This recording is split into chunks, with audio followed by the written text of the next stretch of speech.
Assalamualaikum warahmatullahi wabarakatuh. Halo kawan-kawan. Oke, kali ini kita akan bahas lagi nih menuju Pilpres 2024.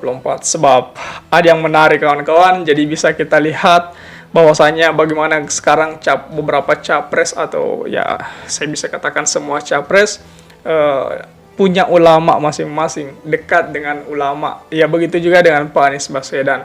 Temui ulama dan Pak Anies Baswedan bilang insya Allah ikhtiar ini akan mengantarkan pada kemenangan itu. Nah, bagaimana bisa kita lihat kemudian beberapa para ulama juga dengan santun, dengan tangan terbuka atau dengan segala hormat meminta atau ketika ulama didatangi mereka tidak pernah nolak itu ketika Pak Anies Baswedan mendatangi mereka. Bahkan ada beberapa ulama atau ya itu bilang bahwasanya sebelum ketemu dengan Pak Anies Baswedan memang sudah ketemu sebelumnya di dalam mimpi. Dan ada juga ulama itu bilang bahwa ketika matanya terpejam di situ seketika ada sosok Pak Anies Baswedan itu. Jadi bagaimana kemudian bisa kita lihat Pak Anies Baswedan dekat sekali dengan kalangan ulama ini, tidak terkecuali ketika kemudian Pak Anies Baswedan ketemu dengan beberapa ulama, Pak Anies Baswedan selalu dengan santun mengatakan bahwa ya insya Allah ikhtiar ini akan mengantarkan pada kemenangan itu. Jadi bisa kita lihat bagaimana kemudian selalu Pak Anies Baswedan selalu minta didoakan oleh para ulama dan selalu meminta bimbingan dari beberapa ulama yang telah ditemuinya. Coba kita ulas lebih dalam lagi kawan-kawan.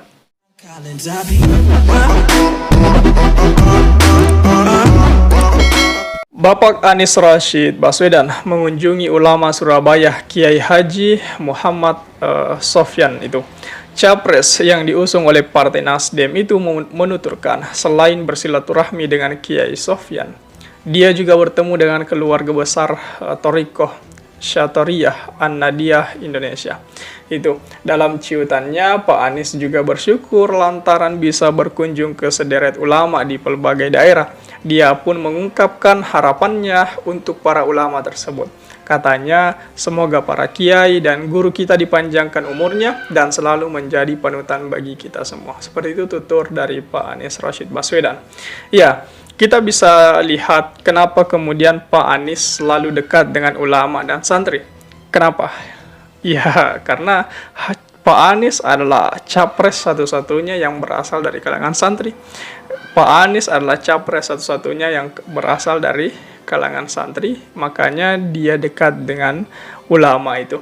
Makanya setiap ada ulama yang dia kunjunginya pasti selalu diterima dengan baik dan pasti dengan senang hati ulama itu mendoakan Pak Anies itu.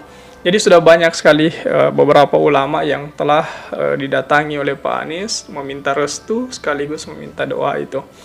Pria 54 tahun itu mengungkapkan pertemuan dengan ulama Jawa Timur tersebut menjadi awal untuk menjadikan Indonesia lebih baik lagi.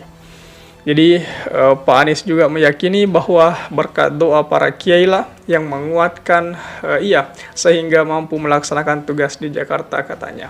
Sekarang tugas yang lebih berat lagi dipercayakan oleh Nasdem, Demokrat, dan PKS katanya itu. Dalam ciutannya, Pak Anies mengungkapkan ikhtiar yang telah dilakukan dapat mengantarkannya pada kemenangan katanya. Insya Allah ikhtiar itu akan mengantarkan pada kemenangan, ujar dari Pak Anies. Dalam ciutan tersebut, Pak Anies juga berterima kasih banyak kepada sejumlah para ulama atau bersyukur lantaran bisa bertemu dengan ulama Yogyakarta itu. Selama ini menurutnya sang kiai telah membuat umat tetap teduh, aman, dan sejuk katanya. Ya, pria kelahiran Kuningan, Jawa Barat itu menilai Kiai Sofyan merupakan seorang mursyid teladan. Selain Pak Anies Baswedan, capres yang diusung Partai Demokrat Indonesia Perjuangan, Ganjar Pranowo juga kerap mendatangi dan membagikan momen saat sowan ke sederet ulama. Salah satu ulama yang didatangi Gubernur Jawa Tengah itu adalah Kiai Haji Ahmad Bahauddin Nur Salim atau Gus Baha. Dia kerap membagikan kebersamaannya itu melalui unggahan di media sosialnya. Jadi Sekali lagi saya katakan bahwasanya sekarang ini para capres itu sudah mulai soan dan sungkeman kepada para ulama, meminta doa dan meminta restu. Tetapi bisa kita lihat bagaimana kemudian Pak Anies jauh lebih banyak mengunjungi ulama, jauh lebih banyak bercengkrama dengan para santri. Di dalam soannya itu, di dalam pertemuannya itu, Pak Anies juga tidak banyak mengumbar janji, tetapi Pak Anies banyak mendengarkan sekaligus banyak juga meminta petunjuk serta doa itu. Jadi Pak Anies kuatkan di wilayah itu, kawan-kawan. Nah, ini yang menarik juga. Sekali lagi juga perlu kita ulang bahwa hanya Pak Anies salah satu-satunya capres yang berasal dari kalangan santri. Jadi wajar jikalau Pak Anies ini dicintai dan diinginkan untuk pertemuan atau untuk bertemu dengan para santri-santri. Banyak sekali kalangan santri yang saat ini tengah menantikan momen untuk bertemu dengan Pak Anies itu. Jadi wajar jikalau banyak sekali pesantren-pesantren yang mengundang Pak Anies untuk datang silaturahmi, kawan-kawan.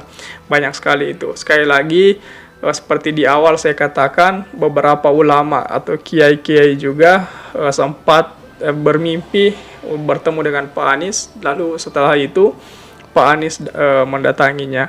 Dan ada juga kiai-kiai yang memang sering melihat Pak Anies ketika matanya terpejam itu. Jadi itu, kawan-kawan, menjadi kode saya pikir untuk mereka mendukung Pak Anies itu. Jadi wajar jikalau nanti di Pilpres 2024 ini Pak Anies mungkin mendapatkan suara banyak itu di kalangan santri dan di kalangan ulama itu. Jadi mereka mungkin satu suara untuk memenangkan Pak Anies itu. Jadi inilah yang saya lihat sebagai bahwasanya sejauh ini Pak Anies itu potensi kemenangannya itu besar sekali. Ya, di luar kita lihat dari lembaga survei itu. Karena lembaga survei ya selalu menempatkan Pak Anies di urutan ketiga. Oh tidak, sekarang sudah urutan kedua ya, kalau tidak salah itu. Karena Pak Anies sekarang sudah berada di, katanya itu melambung nama Pak Ganjar itu. Jadi Pak Anies sekarang kedua dan sekarang mepet untuk mendekati elektabilitas dari Pak Prabowo kan. Nah, itu juga elektabilitas yang menarik. Kemarin siapa ya yang keluarin survei itu? Tapi oke lah, fine itu kan. Jujur sekali lagi saya katakan untuk mempercayai survei itu kan saya 50-50. Ya, saya lihat survei itu hanya sekedar hiburan saja. Karena kita tidak tahu sumber pendanaannya dari mana. Itu. Tetapi kawan-kawan, perlu diketahui satu hal bahwasanya suara terbesar Pak Anies mungkin itu akan berasal dari kalangan santri dan kalangan ulama, kiai-kiai dan sebagainya itu. Karena kita bisa lihat bagaimana warna Pak Anies ketika atau banyak sekali sentuhan-sentuhan Pak Anies di kalangan-kalangan kiai, di kalangan-kalangan para santri. Nah, bagaimana tanggapan kawan-kawan mengenai hal ini? Apakah kemudian Pak Anies bakal menang di Pilpres 2024 dengan bantuan ulama dan santri serta kiai-kiai? Coba tulis tanggapan kawan-kawan di kolom komentar. Oke, share juga video ini supaya banyak yang tahu informasi ini dan juga bisa ikut nimbrung di kolom komentar. Oke kawan-kawan, jadi saya pikir itu saja dulu. Terima kasih telah tiba di sini. Jangan lupa subscribe agar tidak ketinggalan pada video selanjutnya. Sekali lagi terima kasih dan wassalamualaikum warahmatullahi wabarakatuh.